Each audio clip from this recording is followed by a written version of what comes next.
Automatic washing machine ख़रीदने का सोच रहे हैं तो आज की वीडियो आप लोगों के लिए है। परचेज से लेकर वॉशिंग तक के डिटेल रिव्यूज़ आज आपके साथ मैं शेयर करूंगी और बताऊंगी कि इसकी क्या फ़ायदे और क्या नुकसान है।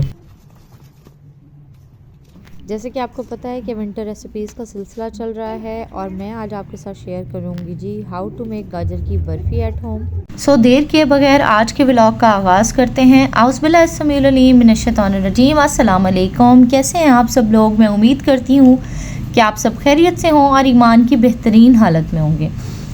मेरे चैनल पे जो नया है और जो मेरे वीडियो को पहली दफ़ा वॉच कर रहा है तो आपसे रिक्वेस्ट है कि चैनल को सब्सक्राइब कर लें और बेल आइकन को प्रेस कर लें। यह आपकी तरफ से मोहब्बत है जो हमें आपके लिए न्यू कंटेंट लाने के लिए मोटिवेट करता है।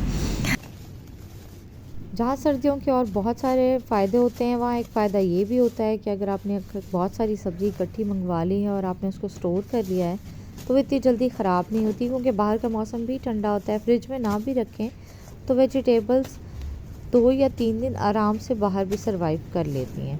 तो मैंने अब यहाँ पे मंगवा ली थी जी पूरी 2 हफ्ते की सब्ज़ी एक साथ। इसमें साग था, बैंगन थे, आलू थे और अब तो मौसम चेंज होने के बावजूद भी आपको 4 सीज़न्स सारी वेजिटेबल्स मिल जाती हैं जो आपकी सर्दियों में होती हैं या गर्मियों में होती हैं। खैर जी, अब मैं इन सारी सब्जियों को अरेंज करके रख लूँगी।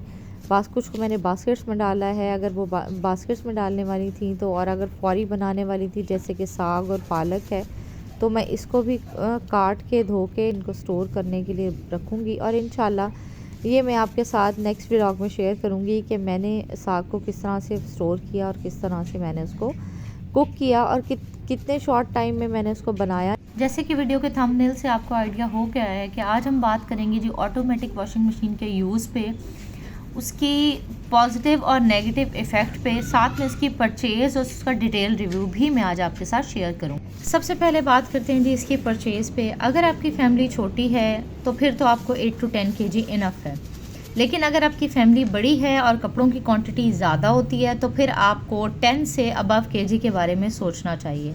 ये एक दफ़ा की इन्वेस्टमेंट है और इसके बाद आपको दोबारा इस चीज़ के लिए इन्वेस्ट नहीं करना पड़ेगा। मैं आपको क्यों रेकमेंड कर रही हूँ कि आप 10 केजी से अबव पे जाएँ, या अगर छोटी फैमिली है तो 10 केजी पे जाएँ, वो भी मैं आपको आगे जाके आपको डिटेल के साथ बताती हूँ।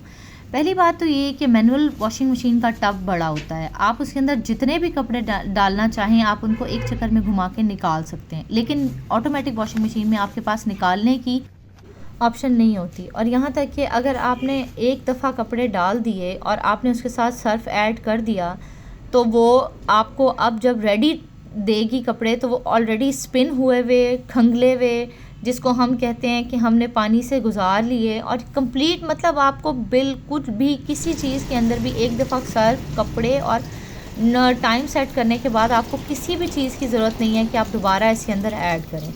और जहाँ तक बात है इसके सर्फ़ के वेस्ट होने की, तो यस, और इसमें सर्फ़ वेस्ट होता है, क्योंकि अगर आपके कपड़े साफ़ हैं और आपने उनको एक ही चक्कर में डाल दिया है तो आप उस सर्फ़ को रीयूज़ नहीं कर सकते, क्योंकि आपके पास इसकी ऑप्शन ही नहीं है।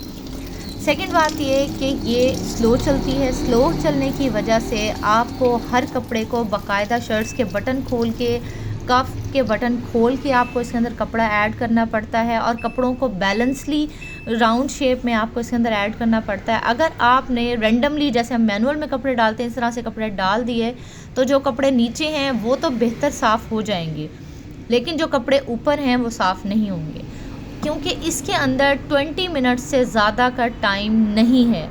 अगर आपने इसके अंदर, जैसे हम मैनुअल में करते हैं कि हम ज़्यादा टाइम के लिए कपड़े धोते हैं, इसके अंदर हमारी मर्ज़ी होती है तो हम उसको एक दफ़ा फिर घुमा देते हैं। अगर हमारे बच्चों के कपड़े ज़्यादा मैले होते हैं तो हम उसको भी इसी तरह से मैनेज करते हैं, लेकिन आप देखें कि इसके अंदर 20 मिनट का टाइम मैक्सिमम है कि आपकी मशीन 20 मिनट से ज़्यादा घूम नहीं सकती। उसके बाद इसके अंदर स्पिनिंग का टाइम भी है, उसके बाद इसको कपड़ों को खंगालने का टाइम भी है इसके अंदर ऑलरेडी, जो कि सिर्फ 3 से 4 मिनट का टाइम है मैक्सिमम।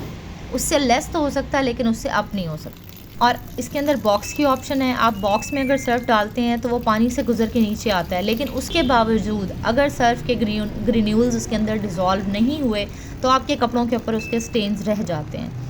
और अगर आपने सर्फ़ को डिज़ोल्व करके डाला है, क्योंकि ऊपर से पानी ऐड तो हम कर नहीं सकते, सर्फ़ को ऑलरेडी मशीन के अंदर डाल के उसके बाद इसको स्टार्ट करके इसमें थोड़ा सा पानी डाल के और इसको हमें घुमाना पड़ता है। अब आप देखें कि आपको वीडियो में साफ़ नज़र आ रहा होगा कि वो एक दफ़ा घूम रही है, तो जो सर्फ़ थोड़ा थोड़ा करके मिक्स हो रहा है उसको अच्छे तरीके से आपको डिज़ोल्व करके फिर इसके अंदर कपड़े डालने पड़ते हैं। ये सिर्फ इस वॉशिंग मशीन की ऑप्शन नहीं है, तमाम ऑटोमेटिक वॉशिंग मशीनों के अंदर वॉशिंग ऐसे ही होती है।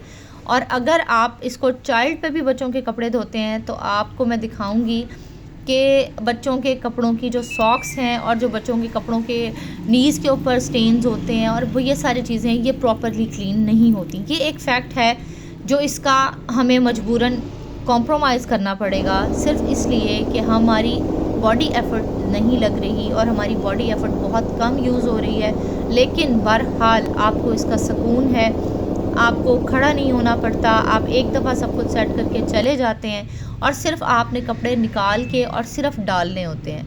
अदरवाइज़ मैनुअल में जितनी एफ़र्ट है, आपको उस एफ़र्ट से बचना है तो आपको ये ज़रूर परचेज़ करनी चाहिए। आपका टाइम और आपकी एफ़र्ट जो है वो बचती है। सो आपको अगर कॉम्प्रोमाइज़ भी करना पड़ता है वॉशिंग के ऊपर तो आप उसको कॉम्प्रोमाइज़ कर लें। इसमें ब्लीच की ऑप्शन भी है कि आप ब्लीच ऐड करके कपड़े धो सकते हैं, लेकिन मैंने कभी मैनुअल में ब्लीच ऐड करके कपड़े वॉश नहीं किए, तो मैं आपको कभी भी रेकमेंड नहीं करूँगी कि आप इसके अंदर ब्लीच डाल के इसके अंदर कपड़े वॉश करें। इसमें हर तरह के कपड़ों की ऑप्शंस है, लेकिन बात वही आ जाती है कि 20 मिनट से ज़्यादा की वॉशिंग नहीं है। उसके बाद का जितना भी टाइम है उसमें चाहे 1 घंटा लगे, चाहे आधा घंटा लगे, आप फास्ट पे धोते हैं, आप स्लो पे धोते हैं, आप नॉर्मल पे धोते हैं, 20 मिनट से ज़्यादा जब तक कपड़े सर्फ के अंदर घूमेंगे नहीं तो कपड़ों की धुलाई आसान नहीं होगी, वो मुश्किल ही होगी। सो एक अच्छी इन्वेस्टमेंट के लिए ज़रूरी है, एक तो एक कि आप साइज़ बढ़ा लें और डेली बेसिस के कपड़े डेली बेसिस पे धोएं और कपड़े ज़्यादा मैले नहीं हों। जैसे बच्चे एक दिन में कपड़े पहनते हैं तो आप एक दिन में उनको वॉश कर लें। इससे ये होगा कि कपड़े जल्दी साफ़ हो जाएंगे और थोड़ा बहुत जो स्टेन हो उसको आप बाद में हल्का फुल्का सा अगर आप मल लें हाथों से तो उससे भी फ़र्क पड़ जाता है। लेकिन एक गुड इन्वेस्टमेंट है सर्दी के मौसम में, जैसे कि अब विंटर है, आप हर चीज़ खुद अगर घर में करती हैं, मेड नहीं है आपके पास, तो फिर एक बहुत अच्छी इन्वेस्टमेंट है आपके टाइम की बचत करने के लिए और आपको एक्सर्शन से बचाने के लिए, क्योंकि आप सब जानते हैं कि कपड़े धोने में काफ़ी एक्सर्शन होती है, काफ़ी टाइम लगता है। सो मैं आपको यही रेकमेंड करूँगी, अगर आप वॉशिंग कंप्रोमाइज़ कर सकते हैं तो ये बहुत अच्छी इन्वेस्टमेंट है, आपको इन्वेस्टमेंट कर लेनी चाहिए। चलिए जी, यहाँ पे बना रही हूँ जी मैं गाजर की बर्फ़ी। और मैंने सबसे पहले ली गाजर, उसको ऑयल के अंदर मैंने थोड़ा सा इसको भून लिया था, इतना कि गाजर अपना पानी थोड़ा सा खुश्क कर ले। उसके बाद मैंने इसमें डाला जी खोया, मैंने तो होममेड खोया डाला है, आप चाहें तो घर का खोया डाल सकते हैं। फिर मैंने इसमें ऐड किया, जब खोया सॉफ्ट होने लग गया गाजर के साथ, फिर मैंने ऐड की इसके अंदर सूजी। और सूजी मैंने तकरीबन आधा किलो गाजरों के हिसाब से मैंने हाफ़ कप डाली थी। हाफ़ कप के साथ मैंने 1.5 कप इसके अंदर पाउडर मिल्क ऐड किया है।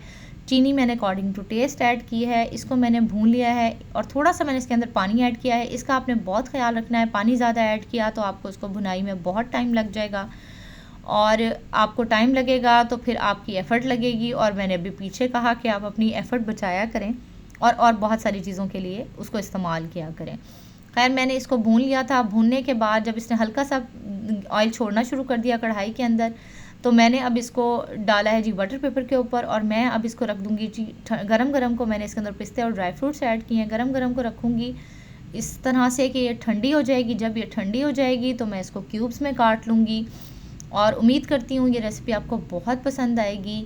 स्पेशली ये वही वाली बर्फ़ी है जो हम अक्सर मिठाई के डब्बे में मिठाई की साथ होती है, तो ये मैंने आपके साथ उसकी रेसिपी शेयर की है। ज़रूर बनाइएगा और मुझे अपनी दुआ में ज़रूर याद रखिएगा। ये था जी मेरा आज का व्लॉग। प्लीज़ चैनल को सब्सक्राइब किया कीजिए। आपके लिए इतनी मेहनत और इतनी एफ़र्ट की जाती है तो इतना हक़ तो हमारा भी बनता है कि आप अपनी मोहब्बत हम तक पहुँचाएँ। मुझे अपनी दुआ में ज़रूर याद रखिएगा। अल्लाह ताला आप लोगों को खुश और आबाद रखे और हर तरह की परेशानियों, मुश्किलात और दुखों से आप लोगों को दूर रखे। अपना बहुत सारा ख्याल रखिएगा जी। अल्लाह हाफ़िज़ जी, बाय बाय।